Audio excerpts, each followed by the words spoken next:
Alors Hélène, raconte-nous ta formation. Ah! Parce que oui, j'ai parlé des débuts, des acrobaties avec la sophrologie et oui, on arrive donc oui, là, il va falloir une vraie formation.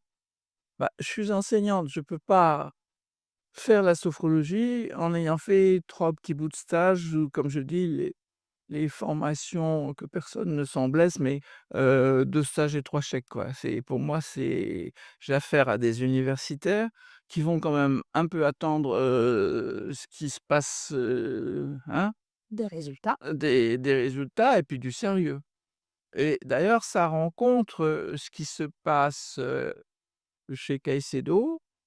Il y a déjà eu beaucoup de recherches en sophropédagogie, toujours par les Suisses, hein, parce que c'est vraiment les Suisses qui ont lancé la sophrologie, en France.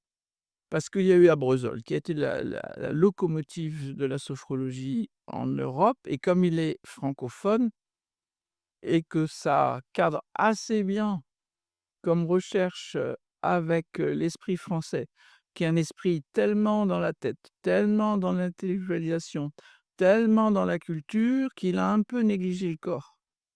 C'est ça qui fait que même aujourd'hui, heu, en partie, il faut pas généraliser, bêtement, qui fait que, bah, les Français font un petit peu plus de dépression nerveuse, un peu plus de ceci, un peu plus de cela. C'est qu'ils sont vraiment c'est un peuple cultivé, c'est un peuple issu du siècle des Lumières et on intellectualise à tout va. Abreuzel amène, grâce à Caicedo, qui a bien compris que c'était ça, souvent la base, de l'exagération des symptômes. C'est pas la base des symptômes, on est bien clair, hein. Donc on en parle en sophropédagogie aussi, bien entendu. Donc notamment les professeurs de langue. Bon, ben, la Suisse est un pays donc de rencontres, internationales, heu, il y a beaucoup de linguistes, il y a beaucoup de langages.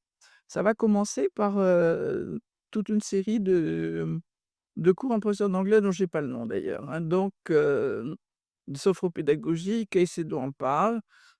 Quand il revient, il veut développer cette branche-là, parce que jusqu'à présent, il était dans la branche «thérapeutique» entre guillemets ou accompagnement des problèmes de santé avec dentiste, kiné et sage-femme énormément, hein.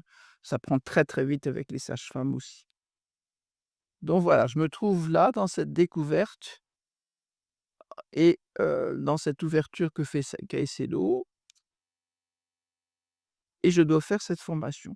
Bernard a une formation donc sympathique, amicale, mais un peu légère, il a envie d'approfondir. Il va se rencontrer sur le sujet avec quelqu'un dont tu as entendu parler, c'est-à-dire Christian Desmarty, qui n'est pas seulement celui qui va apporter les vibrations japonaises qu'on appelle aussi donc relaxation non verbale, mais qui va, avoir envie lui aussi, à son école complètement indépendante. Il va rester indépendante, Christian Desmarty. Mais avec Bernard, ils ont envie effectivement d'être reconnus en tant que profession, donc de passer à quelque chose qui puisse être, conforme à la réglementation en France, mais qui, vu la branche d'activité de la sophrologie, sera intégré au ministère de la Jeunesse et des Sports. Donc voilà le cadre, officiel, réglementaire, administratif dans lequel il serait intéressant que Bernard, entre. Bon, moi, ça correspond aussi à ce que je veux, qu'on soit voilà, pas un peu des je vais le dire, mais c'est vrai, un peu les saltimbanques d'une pratique un petit peu bizarre, un peu ésotérique, un peu, étrange. Surtout quand on entend Maïssou, Robert Dantec, donc on va beaucoup parler également. Bon, depuis elle est bretonne, elle a écrit Sophrologie Enchantement, c'est une association qui fait, un peu bouillir. Et que moi je comprends, parce que je suis à la fois bretonne et enseignante, donc je comprends. Mais on va y venir quand on parlera du langage. Donc je vais faire une formation, mais ma formation, comme tout ce que je vais faire avec Bernard, elle est expérimentale. C'est-à-dire que, je lui dis: «Ben, est-ce qu'il y a des bouquins?» Moi, en tant qu'intellectuel, je commence à dire: «Est-ce qu'il y a des bouquins?» Elle me dit: «Non, surtout commence pas comme ça». Je suis assez d'accord avec lui puisque à certains de mes élèves, je dis: «On va d'abord découvrir le personnage de Phèdre», par exemple et à l'époque, j'arrivais dans mes classes, chignon, robe noire et du fond de la classe, je balançais Phèdre, oui prince, enfin Donc il était dedans tout de suite, au lieu de faire une OK. théorisation sur Racine, sur gna gna gna. Donc Bernard va me faire ça. Il m'a dit: «Tu as déjà fait». Il a commencé à me mettre dedans, à me dire: «Vas-y, tu y vas». Donc il m'a dit: «Tu pas de livre». Ceci dit, livres, j'en ai quand même feuilleté 2 ou 3. Je lui ai dit: «Écoute, pas» il m'a dit: «Non, ils sont pas clairs». Et il a déjà un peu l'idée d'écrire quelque chose de simple. Donc on voit déjà apparaître aussi l'envie de Bernard d'écrire un livret clarifiant, posant les choses clairement sur la sophrologie. Donc on est tous les 2 vraiment ça commence quoi, hein, ce bouillonnement qui va poser les bases de quelque chose qui va être, pas différent, c'est pas une autre sophrologie, c'est notre façon de l'enseigner. C'est plutôt une autre pédagogie de la sophrologie. Oui, c'est plutôt ça, ouais. C'est plutôt ça. Cette formation expérimentale, elle applique au fond ce que dit toujours Bernard et elle applique un des premiers principes de la sophro, hein. Elle m'a dit: «Tu fais d'abord et après, on en parle». On est dans la réalité tout de suite, dans le fait, dans la phénoménologie et après, eh bien, on en tire parti. Donc c'est comme ça, bah, je vais mettre en place, je vais participer au petit groupe, non plus de pratiquants dans son cabinet, mais c'est le groupe de formation, je vais y aller, mais je vais aussi il m'emmène partout, hein. Heu, je vais assister au congrès à Paris, OK. je vais où je rencontre donc ceux de la Société française de sophrologie, que j'écoute avec attention. Je vais au congrès de Roscoff où c'est un régal, genre il y en a de partout, dont des amis, personnels de Caicedo. J'ai une pensée particulière pour Pavia Varone et puis il y a Maïssou et Robert et Rowen de Squeezec et il y a Maïssou qui est étonnante, moi qui me fascine en tant que bretonne, elle me fascine. Je vois bien pourquoi elle et Bernard ça peut pas marcher, mais que quand même, il y a quelque chose qui fait qu'ils sont complémentaires. Le voilà, le côté Maïssou, hein, le Gwenadu frôlant au-dessus de sa tête, bon, le druidisme, la poésie, Bernard a du mal avec ça et je me rends compte que je suis le lien entre cette sophrologie très rationnelle de Bernard et cette sophrologie beaucoup plus, enchanteresse de Maïssou, je me rends compte que je suis la croisée des 2 et c'est ça qui va être le moteur de l'institut. C'est que je vais ouvrir à Bernard ce monde-là et on va réaccueillir Maïssou. Il se voyait plus beaucoup, il y avait eu un petit et ut être, se rendre compte de l'apport qu'elle a et le travailler et c'est elle qui me dit. Oui, le langage, il faut que tu ailles. Elle aussi, elle va me dire: «Vas-y, je Ouais. crois que pour toi aussi, Maïssou était quelqu'un de déterminant». Oui, oui, oui, moi, c'est, enfin, voilà, c'est la première formatrice que j'ai eue pendant dans ma formation. J'avais suivi donc c'est pour ça, elle a intégré, en fait, vraiment la formation quand elle a été un peu plus professionnalisée, quand vous l'avez un peu plus, structurée, en fait et moi, elle faisait partie donc de mon premier stage de cycle supérieur et elle était absolument incroyable puisque à partir d'un dessin, elle pouvait nous expliquer en fait, toute notre histoire de notre enfance et moi j'avais été carrément bluffée par cette Bah, tu sais qu'elle était non seulement kinésithérapeute, qu'elle était psychologue, elle était écrivain, oui, donc elle était druidesse barde de Haute-Bretagne. Les bardes sont la partie, artiste de l'organisation du druidisme. Donc elle avait toutes ces qualités-là et une intuition, je suis tout à fait oui, d'accord avec toi. incroyable. Une intuition, une aura, elle avait ce côté un peu fée enchanteresse, hein, blonde avec, voilà et c'est vrai qu'elle répondait à ce qu'on appelle à la partie tertnos du tertnos logos, parce que le mot est souvent mal traduit, on dit qu'on a trouvé je sais pas ton nom, mais terpnos veut dire enchanteur quand même. Mais on pourra revenir sur ce que ça veut dire, parce que c'est un mot qui est frais. Dès qu'on dit enchanteur, on se dit: «Oh la sophrologie, qu'est-ce que c'est que ça?» C'est pas si effrayant que ça, en fait. Parce que c'est ce que je suis en train de faire là, en vous racontant cette histoire. D'une certaine façon, je vous fais passer dans autre chose que votre réel. Je vous fais passer dans une histoire et c'est ça l'enchantement, c'est passer d'un niveau de conscience à un Oui, autre. il y a un autre. Il faut pas avoir, peur de ce mot-là, même s'il y a des choses, très compliquées.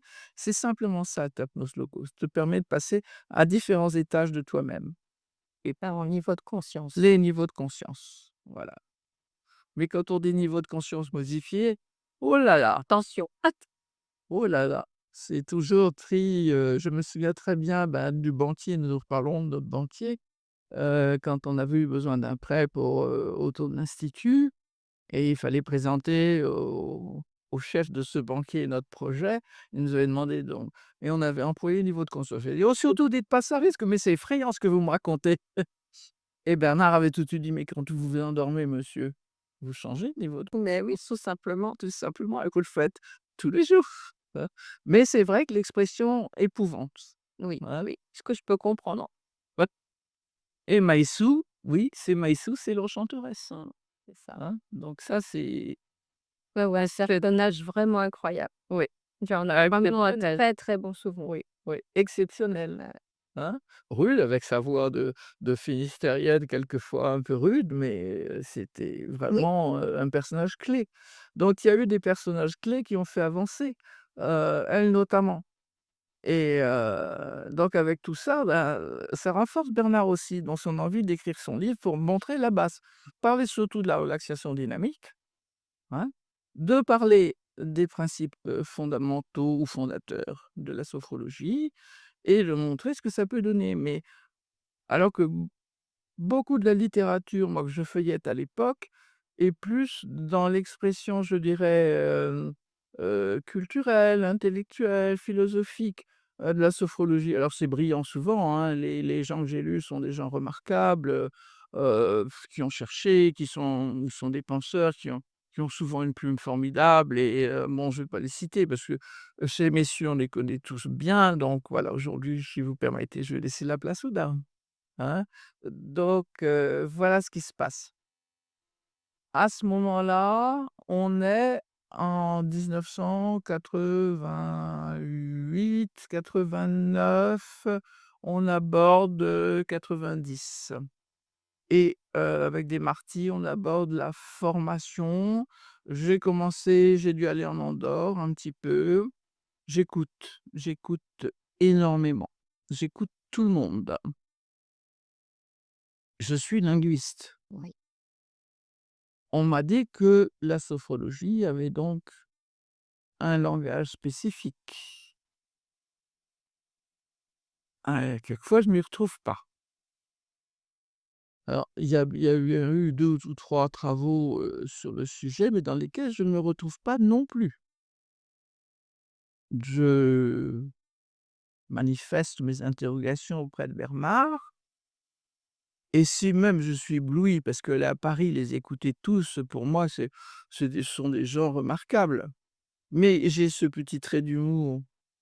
Je dis à Bernard: «Tes petits copains, ils sont formidables, mais ce qu'ils font, c'est beaucoup de poésie et de littérature. Ça peut choquer, mais ça exprime une admiration, mais pour moi, ce que je sens de la sophrologie, la puissance sur le plan pédagogique, elle est ailleurs, Oui. donc elle doit être définie Mmh ailleurs». mh. Et Bernard, il a compris. Bernard a le sens il sent chez des gens ce qu'ils ont d'important, ce que ça peut lui apporter par rapport à ce qu'ils souhaitent, il met en valeur les gens, hein, Tokyo, hein? Oui, oui, c'est vrai que moi, j'ai vécu aussi. Il avait très, ouais, très vite confiance. Je me souviens quand il m'a dit, «Bah, écoute, voilà, je vous propose, de recevoir, les stagiaires, pour leur entretien d'entrée en formation». Je lui regarde, je dis: «Non, mais vous êtes sûr? Parce que là, moi, non, je suis pas prête du tout à ça». Elle me dit: «Si, si, si, vous ferez très bien» et c'est comme ça que j'ai commencé à recevoir les C'est stagiaires, oui pour et tu vois? Et c'est exactement ça et moi aussi pour le langage, je me dis: «Mais me confronter à ces gens formidables que je rencontre à la société, française, des gens qui publient, qui écrivent, qui sont des têtes pensantes». Elle m'a dit: «Écoute, puisqu'on va changer la formation, puisque tu» et ça va être la prochaine vidéo, mais puisque on est tous d'accord pour dire qu'il faut vraiment un diplôme beaucoup plus sérieux, qui doit être étoffé par un travail de fin d'études beaucoup plus sérieux, moi je te propose, c'est même pas je te propose, hein, je sens qu'il l'a dit d'une manière plus ferme, tu vas faire ces recherches sur le langage et ce sera ton mémoire de diplôme de sophrologie.